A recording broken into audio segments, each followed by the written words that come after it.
Hello అందరికీ. ఇప్పుడు మీరు చూస్తుంది వారాహి ప్రాపర్టీస్.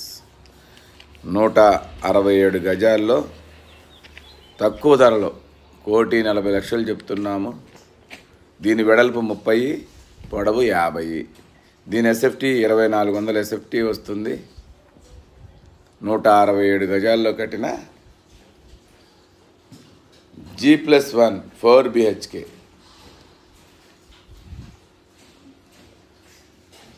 ఇది ఈసీఐఎల్ 6 కిలోమీటర్ల దూరంలో హెచ్ఎండిఏ లేఅవుట్లో ఉంది.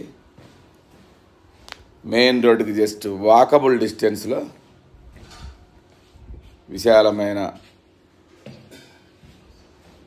4 బెడ్రూములతో పెద్ద కార్ పార్కింగ్తో ఇంటి ముందు 40 అడుగుల రోడ్లు హెచ్ఎండిఏ లేఅవుట్లో. ఇక్కడ గజం వచ్చి 50,000 నడుస్తూ ఉంది. దీని బడ్జెట్ వచ్చి 1,40,00,000.